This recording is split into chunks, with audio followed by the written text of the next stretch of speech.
Okay, that guy has a Decepticon head on his gas tank. Awesome.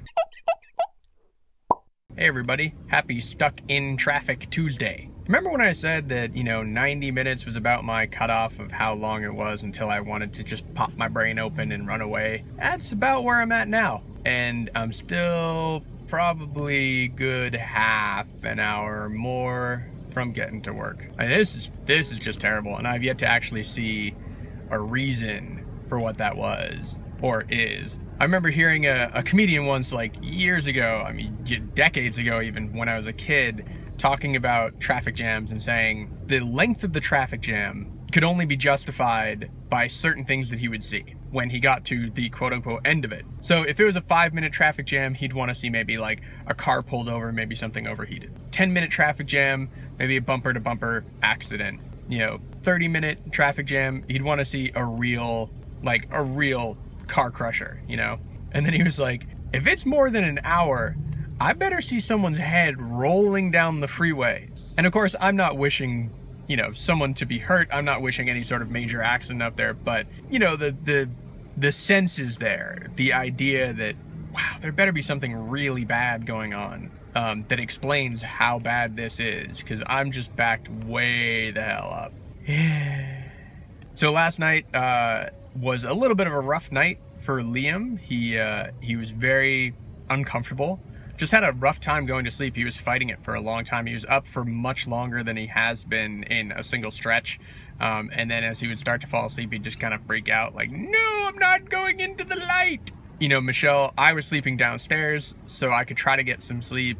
And she was upstairs, and then she brought him down to me at about like 1:30 and was just like, he has barely slept. I haven't slept at all. I need to trade off because I need to get some sleep tonight, which is totally understandable. That's kind of what we agreed on. And so I was like, no problem, took over. But I kind of tried, I was like, let me try the same thing that worked for him before. I will just take him out of his little sleep sack thing, give him full range of motion, and then, just lay him face down on my chest, see if he relaxes. And no joke, he, like 2 minutes, he was almost out cold, and he was definitely relaxed. He wasn't quite asleep, but definitely relaxed very quickly. And it seems to work for him, at least when he's not super uncomfortable, when it's something that's more about him not wanting to fall asleep or just not feeling relaxed. That seems to help. I mean, it's not going to help him like pass gas or something like that if that's what needs to happen, or poop or whatever it is. But I got him to go down for like about 2 hours.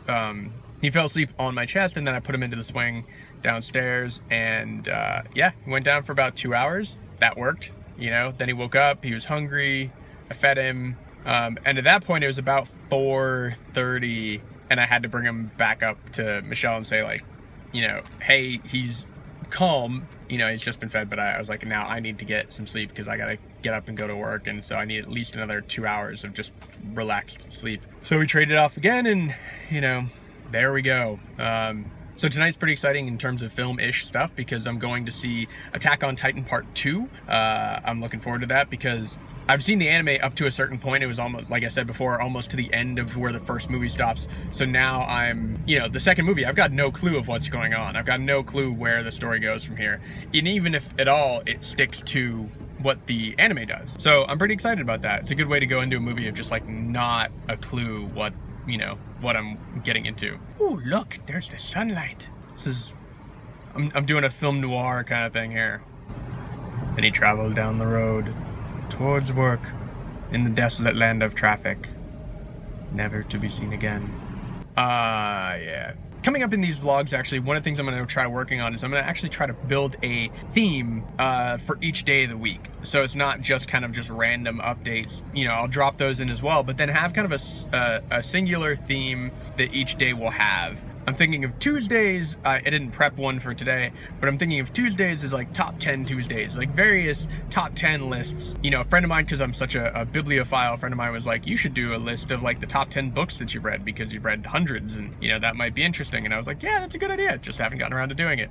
That's one of the themes. I'm thinking of Wednesdays as being kind of wondrous Wednesdays, like stories that I've seen in the previous week, or that are just kind of like, holy, like that happened, that really did happen. Motivational Mondays, which like yesterday, just kind of a way of getting the week started off in the right manner. I haven't figured out anything for Thursdays or Fridays yet, but I'm sure I'll come up with something. If you have any ideas, feel free to leave them in the comments down below. At what point in a traffic jam do you actually just get out and walk? One of the things I love about watching people like Casey Neistat is he always does these time lapses, which are always so beautiful.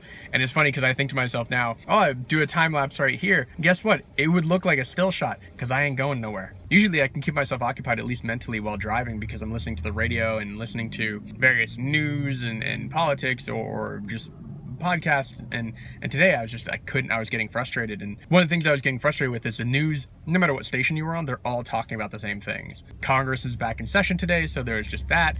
And then there's the overwhelming Biden watch to see whether or not Joe Biden's actually going to jump in the race, because literally he's got very few days left that he can do this. There are certain deadlines to get on the ballot in various states, and if you miss those, there's no point. If you start cutting off states that you can't even get the delegates for, then what's the point of actually jumping in the race? And sure, it'd be interesting if he jumped in, maybe shake up the Democratic side a little bit. I don't know if he instantly becomes a front runner. He's definitely a big name, obviously, because he's the vice president, but polls don't necessarily show him just suddenly coming in and winning.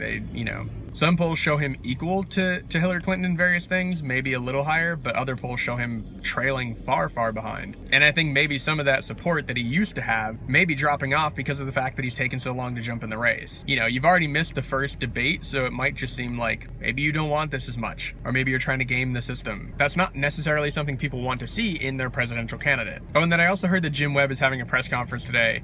For those people who watched my last Motley Stew show, you'll know who he is. I think he's dropping out of the Democratic race, but possibly not dropping out of the presidential race. It's possible that he's switching to an independent bid because he's so frustrated with the Democratic Party. He's so frustrated with how he was treated in the debate. He's only at like 1 to 2, maybe 3% at the most in various states. So I don't know exactly what he thinks an independent bid will do, but more power to him. I mean, Trump said for a long time, and still kind of holds on to the idea, that if he doesn't get the Republican nomination, that he'll jump to an independent bid. Now, he's got a reason to do that, because if the Republicans at this point in time decide not to nominate him, he's still the most popular Republican in the country. So he could launch an independent bid and cut into that support system very, very greatly. We'll see. Less than 100 days, I guess, before the first caucuses happen. The first voting takes place in Iowa and then New Hampshire. So we'll see what happens after that. Might shake things up. We'll see who's still around after that. Actually, we'll see who's still around when it finally gets here. I think probably half the candidates we have now on the Republican side aren't going to be there when Iowa happens. Okay, that guy has a Decepticon head on his gas tank. Awesome. All right, people, I'm hoping to actually get to work someday, so maybe I should get back to it.